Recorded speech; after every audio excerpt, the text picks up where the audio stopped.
G'day BrewTubers, welcome back to Abernethy Brothers Brewing. Today we're going to be doing a Christmas ale.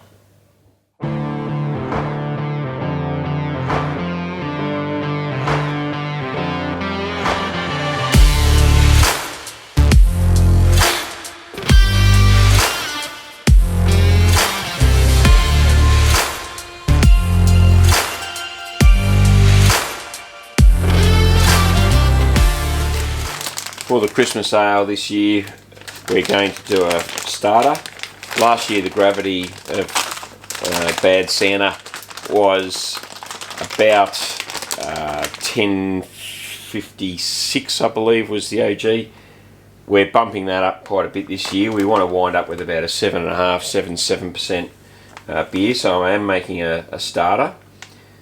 The way I make starters is pretty straightforward. I want to do a 1.5 litre starter with liquid yeast. So 150 grams of DME. I'm using light DME. 150 grams of DME to a 1.5 litres of water. It's pretty easy. You want 100 grams for a litre, 150 for a 1.5 litres, 200 grams for 2 litres. That's the ratio I use. Pretty straightforward. So I'll weigh this out, get it into the flask, and we'll stick it on the heat. Okay, DME is amazingly sticky stuff. You don't want to get any moisture near it or on it while you're trying to handle it. It gets you amazingly sticky and you make a complete mess. So what I do to get my DME into my flask and not make an absolute mess is just to cone up a piece of A4 paper, just rip it out of the printer, put a bit of sticky tape on it, I pour it in here, then I can just chuck this bit of paper out and I'm not trying to clean a funnel that's got DME through it. It just becomes an absolute mess. So then the trick is to get it in without spilling it everywhere.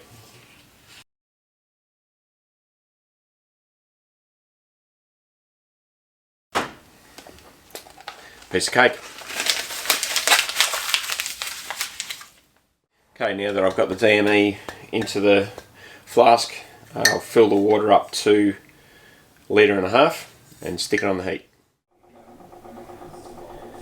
Okay, so here's the yeast that you will see me put on at the start of the video.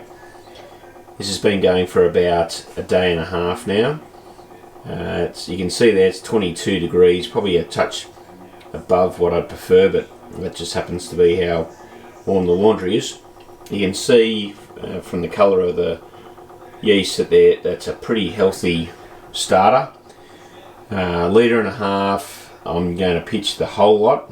I'm not going to cool down and decant. This is how I normally do it. It's just easier, and I find it actually doesn't introduce any other flavours.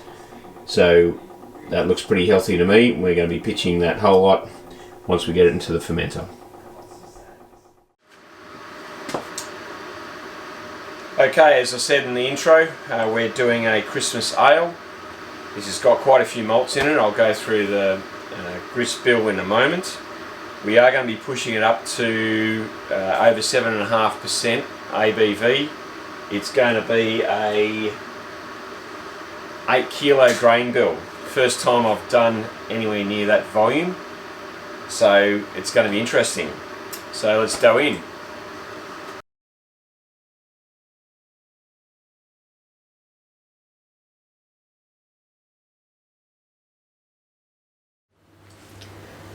Righto, this could be either success or disaster. That's a very full Grainfather. I will check the recipe, but I believe I have 400 grams of candy sugar as part of the recipe, and looking at the Grainfather now, I'm just wondering if it has taken into account the candy sugar and added a bit more water to the Sparge Water. The Sparge Water looks a bit high to me, but that is a very full Grainfather. Well, we'll see how this mash goes, eh? Okay, we're going to do a 60-minute mash at 68 degrees. Then we'll do a 10-minute mash out at 75. Alright, so these are the spices for the Christmas ale. We're doing star anise. We're going 2 cinnamon sticks and a teaspoon of nutmeg.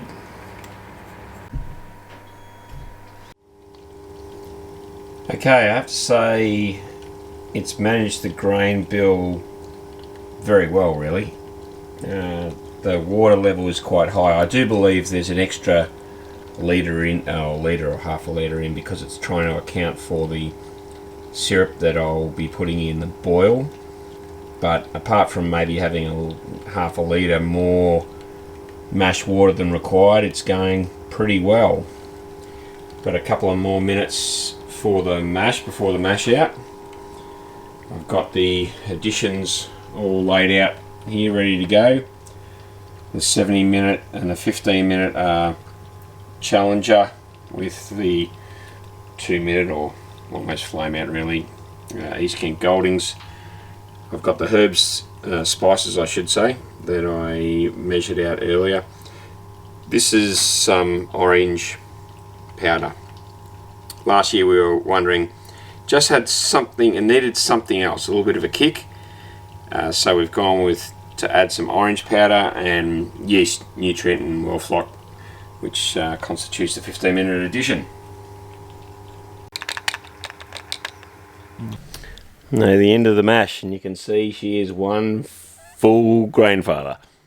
Righto, we're coming up to the 15-minute addition, where we'll put in the spices as well as the orange peel. And I'm going to put the candy syrup in at that time. I've never used this. This is amber, 1 kilo worth of candy syrup. I'm sure it's going to be pretty tricky and sticky. So we'll put in, the recipe I had was 400 grams, or 400 mils is probably more accurate. Just going to double check that.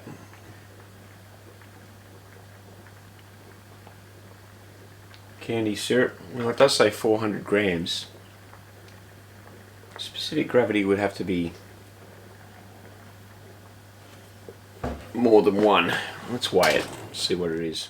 It's running enough to pour out of here. We might need to clean the jug to get it all out once we get it in. Righto, so it's tared. Okay, so yeah, the specific gravity, as I suspected, as you would expect, is going to be higher than 1 for 1. And it tastes kind of like toffee. So 416 grams gives 300 ml. So when the 15-minute timer goes, we're going to chuck in the spices, 15-minute hop addition, wellflock, yeast nutrient, orange powder and candy syrup. Alright, that's the 15-minute timer. We'll start with the hops. In with the yeast nutrient and wellflock.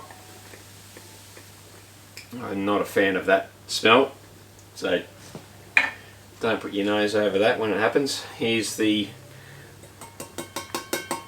orange powder.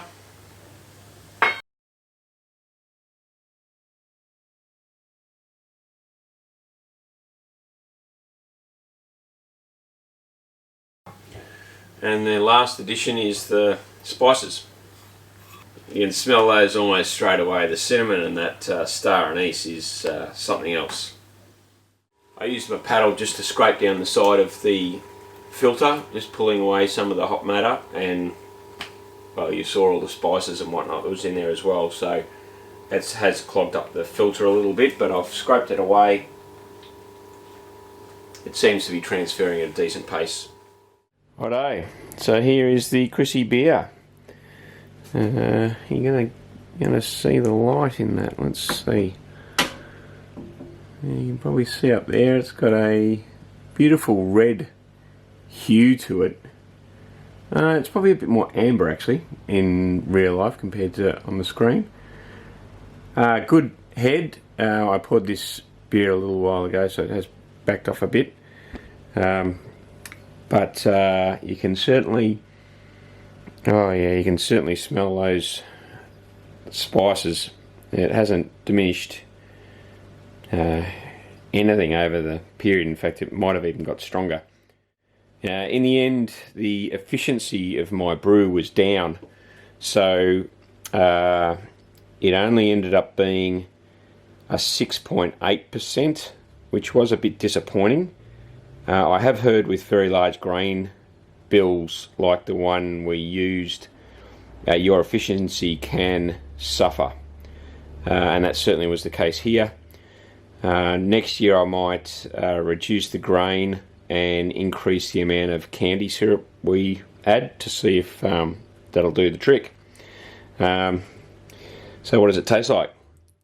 Alright, so you can certainly smell those flavours.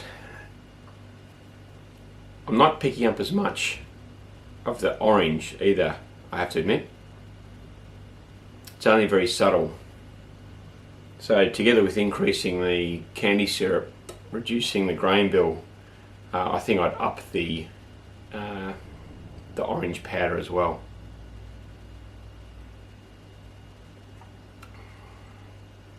It's very smooth. Definite Christmas beer. You're not going to have a session on them all day. You can taste the warmth of the alcohol. It's not by any means overpowering or astringent, but you can certainly tell it's got a bit more beef to it. The spices are quite punch. You'd have a couple, and then I think you'd be, it is a real festive beer. Have a few, then go back to the pails. I hope you've enjoyed the video. We certainly enjoyed making this one again this year. Very late getting this video up, quite ridiculous actually. But anyway, we'll get onto it a bit earlier next year for the Chrissy beer. I hope you enjoy. We'll catch you next time.